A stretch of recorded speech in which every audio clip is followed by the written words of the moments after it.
long time. 3, 2, 1, activate. Never mind. Tough as nails, up and over Bulldog Breed. Bouncing down. Somewhere underneath is that Robo Chicken trophy. Is invertible, of course, tough as nails. And if Bulldog Breed gets caught in the pincers, they will be in major peril. They snap the pincers together to the crusher.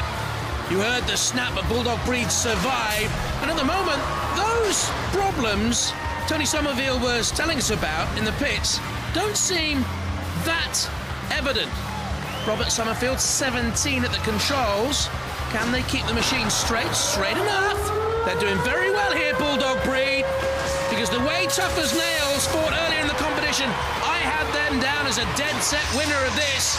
And Bulldog Breed flips them, and Tough as Nails is in trouble. And the best of British here is flying the Union Jack high and proud. Tough as Nails bounces down. They cannot get Bulldog Breed in their grips. And this is brilliant stuff from the Bulldog. They are growling out there and prowling, and now they're caught by Tough as Nails. This is the closest battle we've seen in this semi-final so far. Tough as Nails couldn't get traction, and Bulldog Breed again away. There's the pit yawning. Tough as Nails tries the big heave-ho, and Bulldog Breed digs in, resilient as ever. Tough as Nails, the cross-arena drive. Bulldog Breed off the arena sidewall and shoves back. This is a terrific tug-of-war out there now. Sergeant Bash has a look. Was there a flick of flame? They lock horns. What a wonderful battle. Bulldog Breed, the concentration etched on the face of Tony Summerfield, an engineer by trade. Over the flame pit, to and fro. Is that causing damage to the two 1-horsepower motors inside Bulldog Breed? I wonder. Is the energy dissipating in their full pressure flipper? Is Tough as Nails a one-trick pony? Their tyre is shattered. Bulldog Breed comes in once again and tries to flip them out. Sergeant Bash is ready. For me, Bulldog Breed has been the worthier of the two here. And that is surprising. Heat finalists in the 4th Wars, the 5th Wars, Tag Team Terror Champions in Robot Wars Extreme in the past. Bulldog Breed holding on. The push by Tough as Nails. They can't get them in the pit. That is Bulldog bravery for you. Now they try to get in underneath the ground clearance of Tough as Nails. 3 centimetres that ground clearance. And in Robot Wars turns, that is yawning. This is going to go to the judges, and they will mark on start, control, damage and aggression. And I think we may well have a surprise here. Bulldog Breed seeded, but I'd have had Tough as Nails before we had Activate. I'm not sure now. Brilliant stuff. Terrific fight.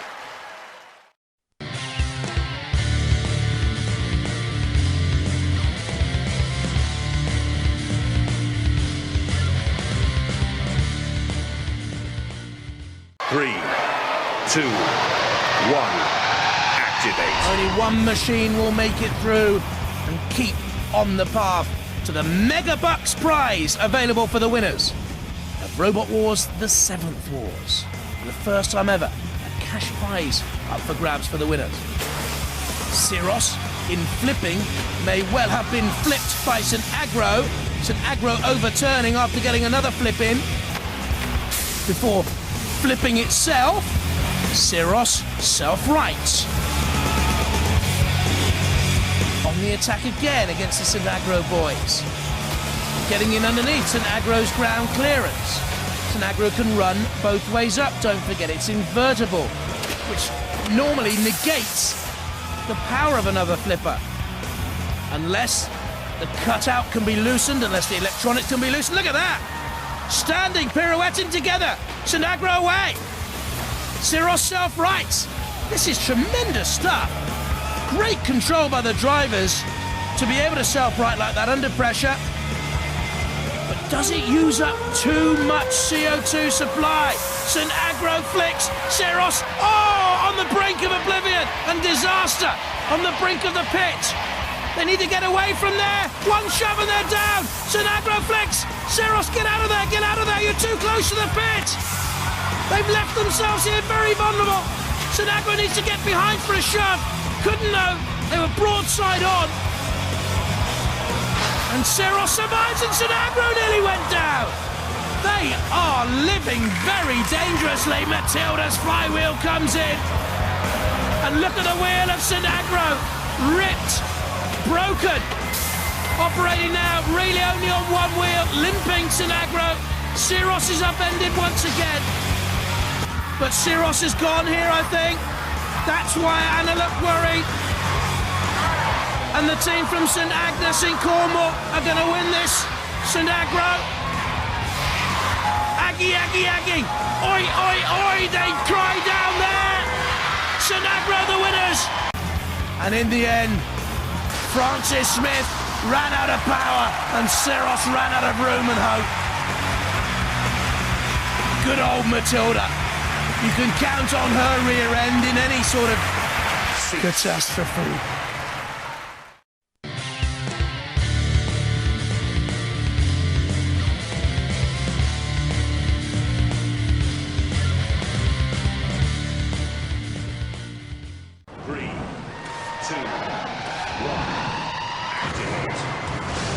Razer with the huge crushability factor and immediately grappling with Firestorm. And Firestorm's Graham Bone came head-to-head with Razer, and I wonder if that was wise. But I wonder if he thought we have to get at them quickly because we won't last.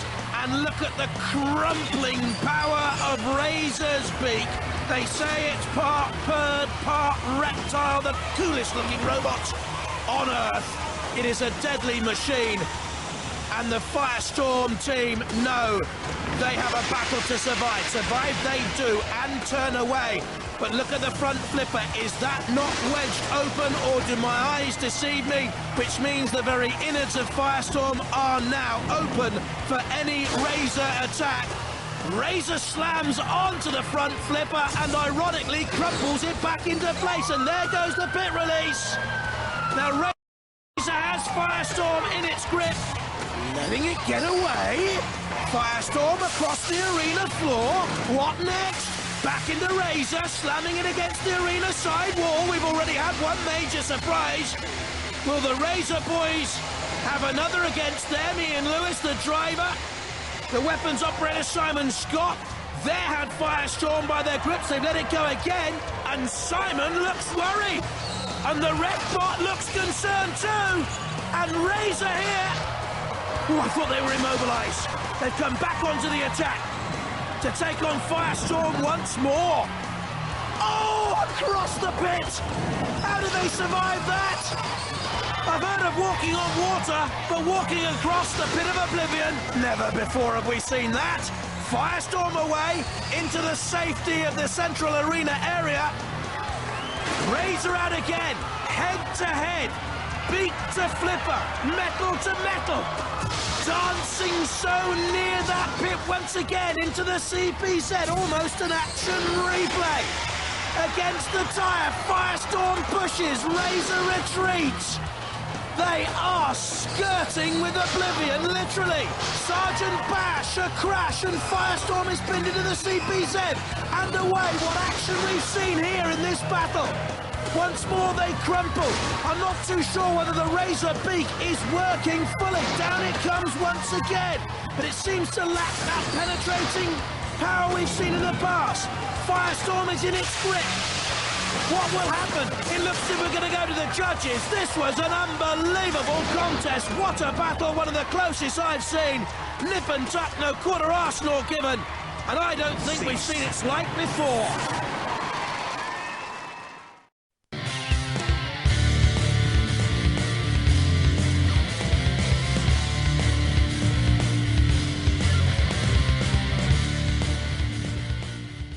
3, 2, 1. Boy, I'm looking forward to this. Tsunami as X-Terminator again gets off to a slow start. Tsunami by far the quicker machine. 30 mile an hour top speeds. X-Terminator 9 miles an hour. Waiting to see if they can get the blade in, and they do! That's where they're slow to get away.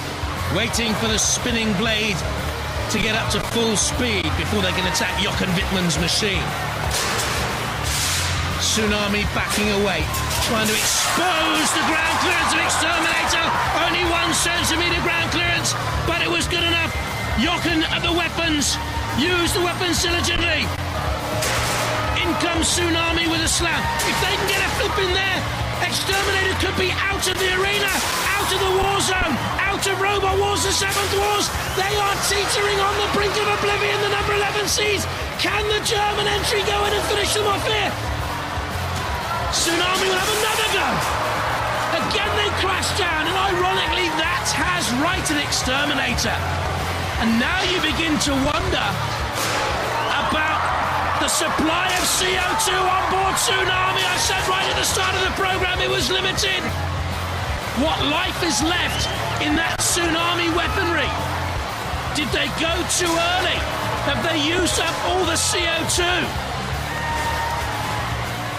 Is there a flip left? Side by side? I don't think there is. They're backing away. So what can they do now? Draw X-Terminator onto an angle grinder? The pit! They're rocking here, Tsunami. They're righting. The Sreemek, absolutely essential in Robot Wars. For a wedge-shaped flipper like this, they're over. X-Terminator closing in. And another bash. Another self-right. But I don't think that's a full pressure flipper any longer. And I think X-Terminator are now on top. And now beginning to carve damage onto what has been a very good machine. On its side, Tsunami, and smoking, and breaking up. What a shame. What a good machine X-Terminator is, though. Number 11 seeds, and hugely improved. I saw there just a flicker of flame. Sparks flying, the blade spinning. The weaponry potent. That has been their problem in the past. A durable machine has lacked that killing instinct. It now has it with the blade, and X-Terminator could be a force in Robot Wars, the 7th Wars. Tsunami out, it's over. A brilliant effort comes to an end. X-Terminator, heat winners. Ecstasy and joy for Simon Baldwin and Marlon Pritchard.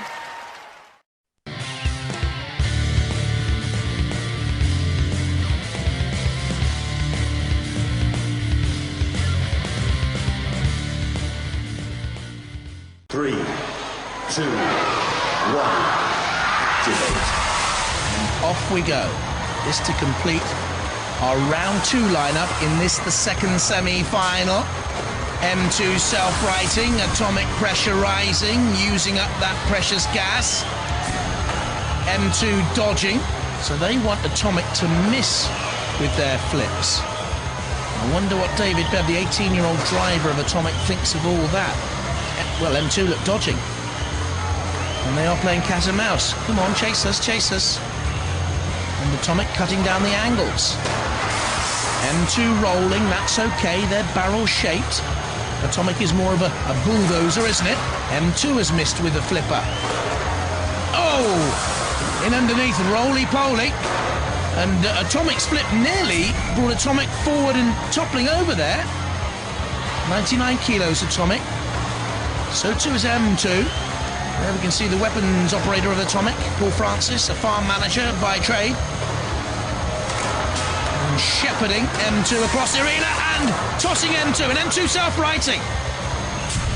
This is very tactical stuff out there, and very tight and tense. This could be crucial. Atomic needs to push M2 to the arena side wall and then flip. The effectiveness of flipping is literally dissipated if it's in the centre of the arena. M2 flips Atomic, that's closer, that's more dangerous, that's CPZ territory, Corner Patrol Zone territory, and Sergeant Bash was waiting to come in. House Robots can attack in there, of course. Atomic, I think, needs to catch up a little bit on the point scoring, maybe. Is M2 running properly, freely, or is it bobbling there? Is one tyre punctured? I wonder. Let's see. We can get a better view of the underbelly. No, they look okay, the tyres. M2 self-righting, but they're the ones now using up the CO2. Just bump away. They're rattled, aren't they, M2? And Atomic are closing in, and Atomic now from here on top. And Atomic has M2 on the sidewall, and M2 bounces and rocks and rolls and dashes away. Look at the concentration.